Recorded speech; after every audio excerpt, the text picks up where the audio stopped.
Pero en este implicaría, caso ¿no? también hay otro desaparecido, el padre Solalinde. ¿Dónde está ese padre hipócrita, defensor supuestamente de los migrantes, que cuando sucede una tragedia como esta, calla, Sí. calla de manera cómplice ante una tragedia de esta naturaleza? También hay que poner aquí algún letrero, dice, busca al padre Solalinde, a ver si aparece, pongamos una recompensa de 2 pesos, no creo que valga más, si lo encontramos, Sí. para que por lo menos Sí. haga un ejercicio de autocrítica por su cambio radical. Probablemente. Porque defiende no a los migrantes, sino defiende al presidente, que es un indolente con los migrantes. Si esto no fuera poco, Tlalhuelilpan, Tabasco, Pemex, Tabasco Inundaciones, el Pinabete, ¿qué te parece la muerte de los migrantes en Ciudad Juárez? Es una de las cosas más tristes que han sucedido, porque los migrantes, nuestros hermanos centroamericanos o sudamericanos que se trasladan durante cientos y miles de kilómetros buscando el sueño americano, lo vienen haciendo en medio de grandes dificultades. ¿Quién quiere en su sano juicio dejar su hogar, su tierra natal, para trasladarse a otro lugar y sabiendo que son ilegales, entonces quedan a manos de muchos pillos, de muchos traficantes, de muchos abusivos, Sí. pero en este caso también de las autoridades? Llegan, cuando están a punto de llegar a la frontera o cuando llegan a la frontera, los remiten a un lugar insalubre. Francamente, tristísima la información. Los estaban extorsionando porque les pedían un dinero para dejarlos salir. Y el que no daba el dinero, ahí se quedaba, los amontonaron. Los amontonaron. Y se prendió el fuego mediante una protesta que tenían de rebeldía. Y el presidente miró el video en la mañana, luego lo informó, al paso de los días lo informó, y ese día no dijo nada. Nada. Ese día él sabía que había habido un incendio, que se habían muerto y que había habido una negligencia criminal. Sí, fue un asesinato. Un asesinato de los que estaban ahí resguardando porque los dejaron encerrados. Y morir unos por intoxicación y otros quemados. Sí. Francamente, ¿y qué le ha pasado al personaje que era el director? Es buena gente, dice el presidente. Nada. Sí. No le pasó nada. Ni le pasará a Guadalupe, porque además yo recuerdo que cuando tú platicas de estos temas, seguramente te ha pasado y le ha pasado a todo el mundo, que te dicen, ¿y tú dónde estabas cuando? Bueno, déjenme recordarles cuando el caso concreto de migrantes que fueron encontrados en San Fernando, Tamaulipas, Sí, claro. Generó la remoción del entonces titular del Instituto Nacional de Migración, Cecilia Romero. Sí. Ella renunció, la hicieron renunciar, se fue. Y empezaron todas las indagatorias con el tema terrible de trata de personas con fines de explotación y trabajo de servicio forzado por parte de la delincuencia organizada, Guadalupe. Entonces es muy importante entender que el hecho de que tú tengas una tragedia en algún momento de algún gobierno, se supone que la garantía de no repetición es que el gobierno, no solo el concepto legal, sino para efectos electorales, el gobierno que llegó prometió que eso no iba a volver a suceder. Y no solo no volvió a suceder, porque hay condiciones distintas, se pudo evitar. Y se pudo evitar la tragedia de tema migratorio en Ciudad Juárez, sí, se pudo evitar si hubieran estado las instalaciones como debieran estar, si no se le hubiera quitado todo el presupuesto que se le quitó al Instituto Nacional de Migración, si no escucháramos todas estas noticias en donde vemos que los migrantes son extorsionados también por muchos de los miembros ahora de la Guardia Nacional, que no tienen ningún elemento, llamémosle técnico, profesional, capacitación y formación policial, ¿no? En fin, de derechos humanos que Pero implicaría, en este caso también hay otro desaparecido, el padre Solalinde. ¿Dónde está ese padre hipócrita, defensor supuestamente de los migrantes, que cuando sucede una tragedia como esta, calla? Sí. Calla de manera cómplice ante una tragedia de esta naturaleza.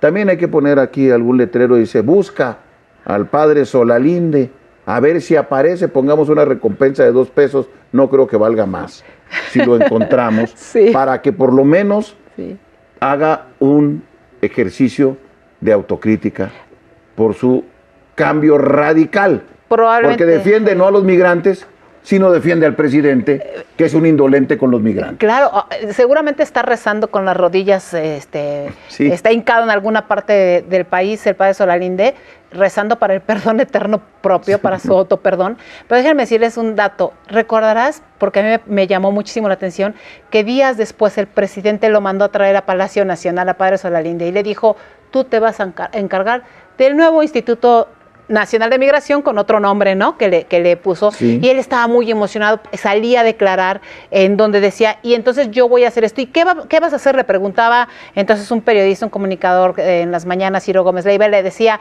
pues vamos a coordinar a la Secretaría de Salud, a la Secretaría de Gobernación, a la Secretaría del Trabajo, en fin, todas las secretarías, ¿no?, para hacerlo. Oiga, en la Ley de Migración ya está esa coordinación.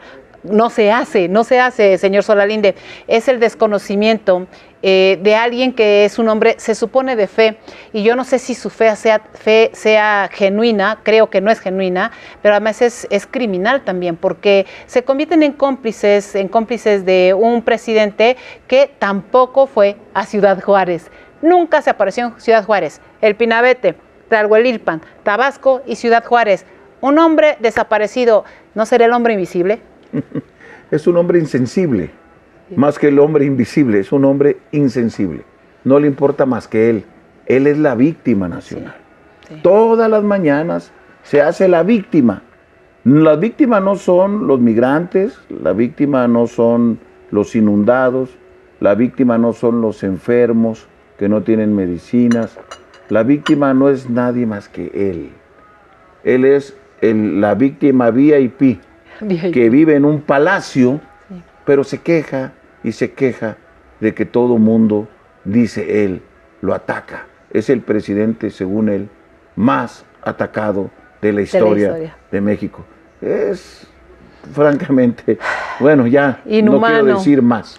Otra tragedia, yo sé que nos pasaríamos horas y horas en las tragedias, Guadalupe, y sé que lo ideal sería que en un México como el que soñamos todos, el que queremos todos, tendría que ser distinto, pero todo el mundo vimos cómo el presidente sonreía señalando un anuncio del periódico Reforma diciendo, ahí están sus masacres, y soltaba senda carcajada como para decir, esas no son masacres, y hemos visto cómo a lo largo del tiempo se han dado una serie de asesinatos generados evidentemente por la falta de una estrategia de seguridad pública, a pesar de que dicen que ya hay una Guardia Nacional que se encarga de eso, pero la realidad es que no. Y entonces vemos casos como lo de los jóvenes de Zacatecas o los jóvenes de Jalisco, de Zapopan, ¿no? O vemos casos como la reciente hallazgo de las madres buscadoras en Tamaulipas de un horno crematorio, es terrible decirlo así, en donde incluso señalan que estaba caliente, que recientemente habían calcinado los cuerpos de muchas personas que bajo ninguna circunstancia debiera alegrarnos esos temas. Y de pronto lo que ves al presidente es hace 2 días decir, pero yo voy a descubrir a Carla Quintana, la titular, a quien fuera titular de la Comisión Nacional de Búsqueda, porque es ella seguramente una conservadora que le filtraron después de 4 años, ¿no? Sí. Al presidente. ¿Quién sabe cómo llegó ahí? Pero es una cómplice que está perjudicando a mi gobierno. Entonces viene una andanada contra Carla Quintana, pero más allá de Carla Quintana, que estoy segura, porque la conozco desde hace ya tiempo, ella debió saber quién era López Obrador, debió haber renunciado desde el principio ante lo que veía, ante lo que sucedía. Y la verdad es que más allá de Carla Quintana está el dolor de estas madres buscadoras que evidentemente no son recibidas por el presidente, tampoco las recibe a ellas. Esas son tragedias que se pueden evitar, Guadalupe, esas son tragedias que no deberían suceder si tuviéramos un presidente de la República y no un coordinador de campaña presidencial que asume todos los días ese papel como si el dinero primero fuera suyo, como si ese recurso público fuera suyo y tuviera el derecho de usarlo para hacer campaña electoral para una persona que no es capaz de de ser, llamémosle, empática tampoco, que es Claudia Sheinbaum, con todas estas tragedias, porque son cómplices en este sentido todos ellos. No levantan la voz ni siquiera por las causas que decían defender. Y veremos en los próximos meses, estoy segura, para la narrativa del presidente más popular de la historia del mundo mundial, ¿no? Ya me falta ponerle su pasarela y su banda, ¿no? Que no la presidencial, porque esa yo creo que le extravió desde el primer día que llegó a tomar protesta. Y la verdad es que es muy patético y doloroso para un país que todos los días se desangra. Fíjate que, como dices tú, por desgracia pudiéramos hablar todo el programa de muchas desgracias, porque son desgracias que suceden cotidianamente y que tienen como característica la insensibilidad de los que hoy gobiernan. Y por lo tanto no hay acompañamiento a las víctimas, no hay reparación del daño, no hay búsqueda de justicia en estos casos y todos se caracterizan por la impunidad de estos. Quisiera nomás decir dos últimas. Línea 12. Línea 12. Del metro. Muertos por la negligencia. Se pararon estando a 10 minutos de Palacio Nacional. El presidente a ver las víctimas de la línea 12 del metro. No se pararon para allá. Fueron insensibles. Claudia y el presidente. Que ella ya traía el problema o la desgracia del colegio. Claro, saben. Donde habían muerto también personas y niños, jóvenes, adolescentes. No les importó, no tienen la sensibilidad. Escogió bien a quien lo represente el presidente. Exacto. A alguien con la misma alma dura, negra, que tiene él. Y la última, la de Acapulco. Sí, terrible. Donde no ha ido, no los ha atendido. La gente está, hoy tenemos 3 semanas. Sí. 3 semanas que ocurrió la tragedia de Acapulco y la gente sigue viviendo en un grito. Sí. Vimos ayer un video de una diputada de Morena repartiendo bajo lista despensa. Pero más con las Fuerzas Armadas. Carroñeros, sí. Ellos sí, politiqueros, sí. Usando el recurso público para buscar clientelas de gente que está en desgracia. Así es.